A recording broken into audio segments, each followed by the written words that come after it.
सारथी, रथ रोको।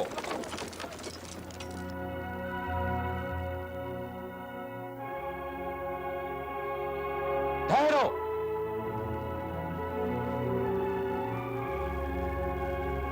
प्रणाम गुरुदेव। मैं आप ही की प्रतीक्षा कर रहा था। दाऊ,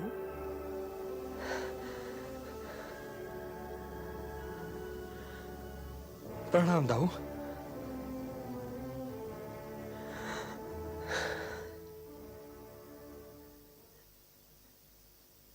आप ठीक समय पर आए दाऊ। आपके दोनों शिष्यों में गदा युद्ध होने जा रहा है। देवर्षि नारद से यही तो सुनकर मैं सीधा यहां चला आ रहा हूं, क्योंकि ये मेरे दोनों ही शिष्य गदा युद्ध की नीति में निपुण हैं। धृतराष्ट्र पुत्र होने के नाते आपके चरण स्पर्श करने का सम्मान पहले मुझे मिलना चाहिए गुरुवर। अवश्य। तुम तो यूं भी मेरे चहित शिष्य हो, किंतु मैं तुम्हें विजय का आशीर्वाद नहीं दूंगा कुमार। मैंने आज तक इस युद्ध में विजय श्री के आशीर्वाद का कवच पहना ही नहीं गुरुदेव, परंतु आज का युद्ध तो विशेष है और मैं ये युद्ध विजय श्री के आशीर्वाद के बिना ही जीतना चाहता हूं। परंतु गुरुदेव,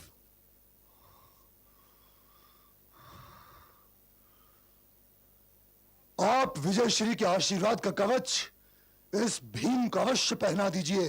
ये युद्ध आप विजय श्री के आशीर्वाद के बिना होने दीजिए दाऊ।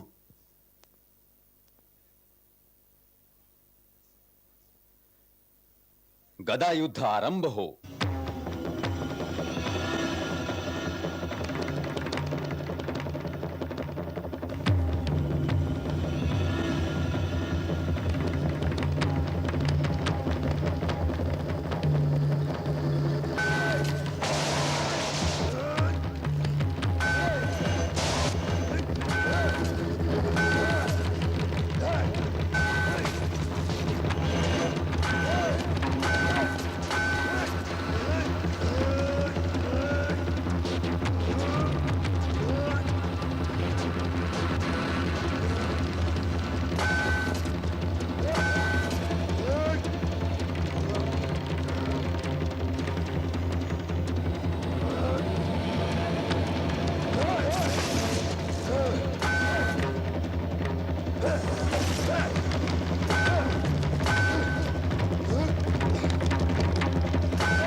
भारी होता दिखाई दे रहा वासुदेव।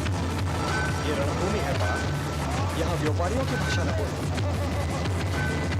किंतु यदि ये युद्ध नियमानुसार चलता रहा तो मजले भैया की पराजय निश्चित है। मजले भैया के पास बाहुबल अधिक है, परंतु दुर्योधन के पास बुद्धि भी है और माता गांधारी का आशीर्वाद भी है। यदि ये युद्ध न होता पार्थ तो मैं बिना दुर्योधन की गदा का सौंदर्य देखता रहता।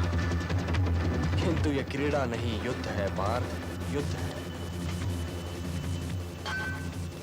पार्थ, मजले भैया को उनकी प्रतिज्ञा याद दिलाओ।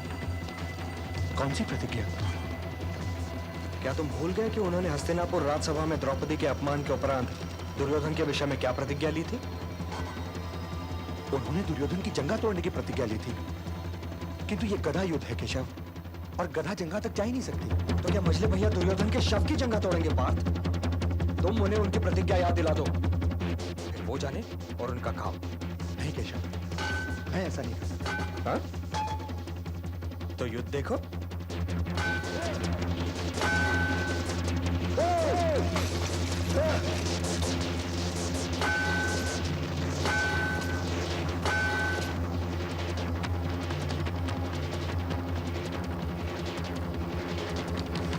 मजले भैया अहो, मजले भैया अहो अहो।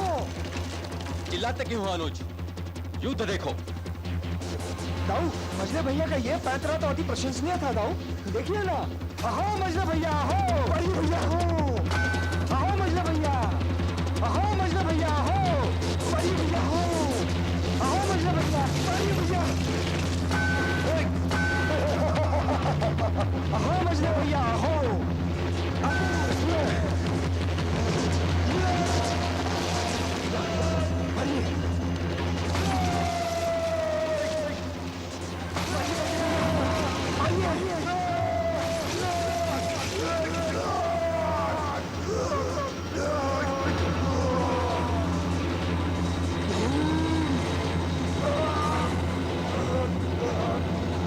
तुमने मुझे छल से मारा भीम।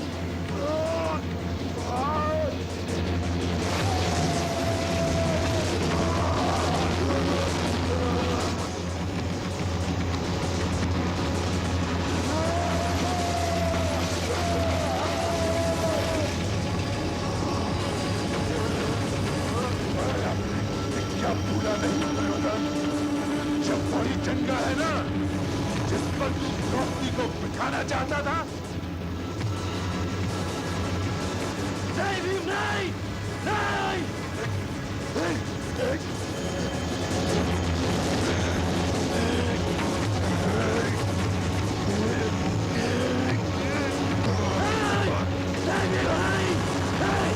ये केवल भाई ही नहीं, ये राजा भी है।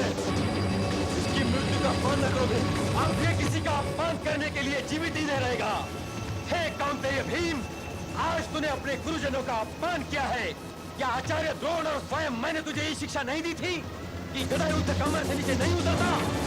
ये पीड़ा से तड़पता हुआ दुर्योधन नहीं, ये तेरे गुरु की मर्यादा घायल पड़ी है, जिसे केवल तेरे काय रक्त का स्नेह लेख ही ठीक कर सकता हूँ।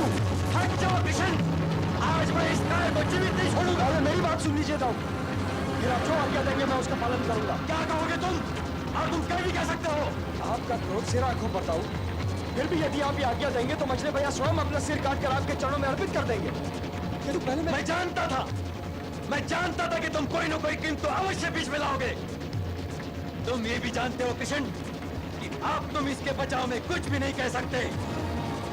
यदि कुछ न कह सकता दाऊ तो आपके बीच में आता ही क्यों? मैं ये नहीं कहता कि मजले भैया ने दुर्योधन की जंगा तोड़कर किसी मर्यादा का उल्लंघन नहीं किया है, अवश्य किया है। किंतु आप ये भी तो सोचिए कि यह दुर्योधन कितनी मर्यादाओं का उल्लंघन कर चुका है। पांडवों के साथ तो इसने कपट के अतिरिक्त और कुछ किया ही नहीं दाऊ। लाक्षागृह में आग इसी ने लगवाई, द्यूत क्रीड़ा में गंधार नरेश शकुनी के पासों ने कपट किया, ये आप जानते हैं। भरत कुलवधु द्रौपदी बालों से पकड़कर भरी राजसभा में घसीट कर लाई गई, ये भी आप जानते हैं। और इस सभ्य योद्धा ने जंगा खोलकर उसे उस पर बैठने के लिए आमंत्रित किया था, क्या ये नहीं जानते आप? किंतु दाऊ, आपने कभी दुर्योधन को तो नहीं टोका? क्या मर्यादाएं भी पक्षपात करती हैं दाऊ? कि यदि दुर्योधन किसी मर्यादा का उल्लंघन करे तो वो ठीक, और यदि मजले भैया भीम से किसी मर्यादा का उल्लंघन हो जाए तो उनके लिए मृत्यु दंड। ये तो कोई न्याय नहीं हुआ दाऊ। टूटना ही था इस जंघा को, क्योंकि मजले भैया प्रतिज्ञाबद्ध थे। मुझे ये बताइए दाऊ कि यदि मजले भैया के स्थान पर आप रहे होते तो आप क्या करते? हे दाऊ, ये न भूलिए कि जब अर्जुन और दुर्योधन दोनों इस धर्म युद्ध का निमंत्रण लेकर आपके पास आए थे तो आपने समय की इस चुनौती को स्वीकार नहीं किया था। आप तीर्थ यात्रा पर निकल गए थे दाऊ, तीर्थ यात्रा पर। जब धर्म और अधर्म के बीच युद्ध होने जा रहा हो तब केवल एक तीर्थ स्थान रह जाता है दाऊ, केवल एक तीर्थ स्थान, रणभूमि।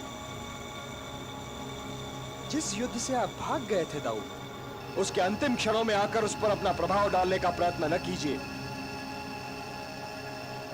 वैसे आप दाऊ हैं, यदि फिर भी आप भीम का वध करना चाहते हैं तो ये लीजिए, मैं हट जाता हूं बीच से। मैं फिर भी तुमसे सहमत नहीं कृष्ण। मैं सदैव इस बात पर लज्जित रहूंगा कि स्वयं मेरी बुआ का यह पुत्र मेरा शिष्य भी है, और मैं सदैव इस बात पर गर्व करूंगा कि मैं दुर्योधन का गुरु हूं।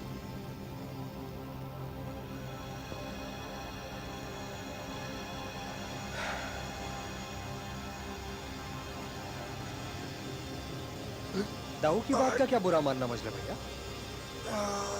वो मर्यादा को अलगत्व में देखते हैं, किंतु मर्यादा शून्य में नहीं उगती।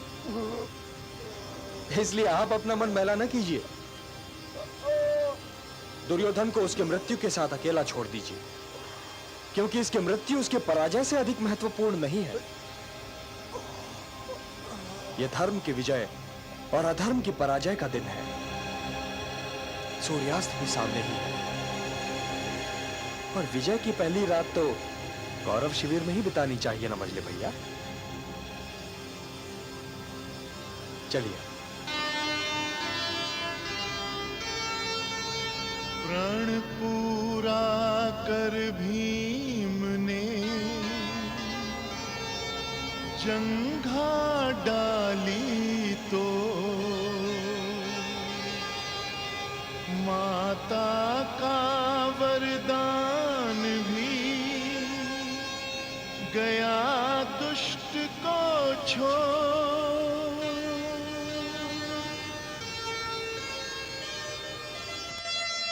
समझाया श्री कृष्ण ने क्रुद्ध न हो बलराम, ये तो है फल पाप का, यही न्याय का काम।